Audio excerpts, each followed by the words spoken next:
Hey everybody, it's Cleats and Cavs. We're coming to you again to talk about some NFL games. And if y'all didn't know from last week's discussion and video, Big Red has elite ball knowledge. So let's get to it. We're going to tell you how his picks turned out this past week. Plus, we're going to talk about the NFL divisional round. Last week was Super Wild Card weekend, and we got to make some predictions. I say we, it's not we, it's him. It's him. But I am Big Mama, and this is Big Red. Yes, sir. So, and here we go. All right. You're rocking that preacher hair. Thank you. Nice. Okay. Big Red just took a bath because they've been working out, lifting weights, working real hard, and he just got out of the shower. Thank you. So, all right, let's break down what happened over the weekend. Those were some pretty exciting games from some of what I got to see. You know, I worked the weekend, so. But, some games were good, some were bad. And some didn't go as expected. That's true. So, the first game we're going to talk about the Chargers at the Texans. And who did you predict would win that one, son? The Chargers. Oh, the Chargers. I don't think I really had much of an opinion on that game, but the Texans took it home, and the score was 32-12. So, what do you think about that? Okay. I did not see the absolute defensive masterclass that was the Texans that game. Their defense was all over the place. They were insane.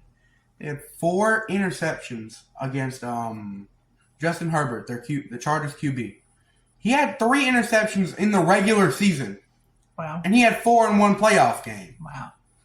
So that was unexpected. Very much unexpected. Very much unexpected. Well, there was a famous person who didn't pick that game either, but we'll talk about that in a minute when we get to the end here.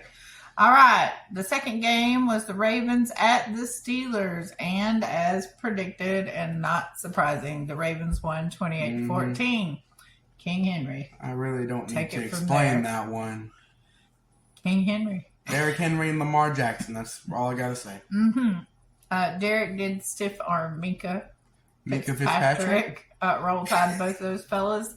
I was like, "Ooh, look at that!" And then we had a discussion about stiff arming, which apparently is okay and not a face mask. It's not, as long as you don't grab their face mask and drag them around. He did not grab his face mask, but he darn sure smacked it. So okay.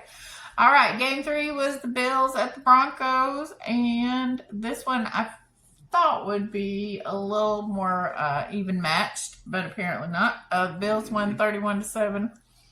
Not sure because I didn't get to see it. Did they shut Bo Nix down? Thankfully, I did pick the Bills to win. I thought the game would have been closer, but as you can see, 31-7. Yeah. Bo Nix, he got the first touchdown of the game. Threw an absolute beauty of a pass. I didn't watch this game either, so I don't fully know what happens. I only know like some clips. But then the Bills just shut him down from there. Okay. And Josh Allen happened. Because, hey, Kevin. Yes, I can.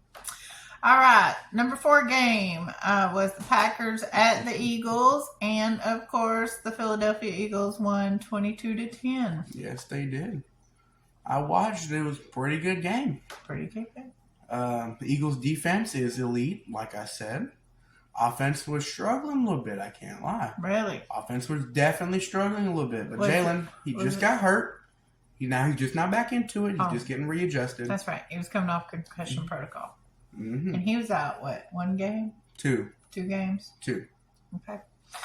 So, but the Eagles pulled it out. They did. Not surprising. All right, number 5 was the Commanders at the Bucks. And this, as Big Mama predicted, was a field goal game. It was? Yes, it was. Okay. So the Commanders won 23-20. Hit it. Honestly, I had the Commanders winning, but I had doubts in my mind, but I ended up picking right. And this was the best game of the first round of the playoffs. It was exciting. It was exciting from what I saw. Baker Mayfield and Tampa's offense, they were rolling. But Jaden Daniels he outplayed him a slight bit and got a field goal at the end and won. Tough game. He did. And we're going to talk a little more about him coming up. All right, number 6, I did not pick correctly. And that was the Vikings at the Rams. And honestly, you know what? The Vikings had some help on their O-line. I think this would have been a lot better, but poor Sam, he got smacked. Of note, the game was played in Arizona because Los Angeles is on fire, and God bless those people. It's not getting any better. The final score was 27-9. So, go for it. What do you got to say about that game? First, like you said, we must discuss the Vikings O-line.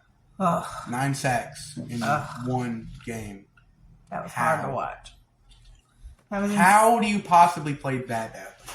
That was hard to watch. As an O-lineman myself, that was miserable. That was tough. It doesn't help that Sam Darnold stayed in the pocket too long with the ball. He does. Should have either got rid of it or at least attempted to run. He does. But he stays in the pocket too long.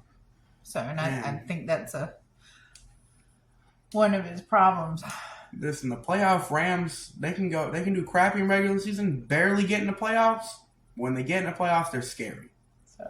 So they turned up and they got motivation. Their city's on fire. Their city's on fire. They got much motivation. They did. They came out there and they smacked them fellas. Yes, they did. They've got something to play for. So I would say out of the teams coming up, the Rams could be a handle and be an unexpected. They really could. They could be the wild card.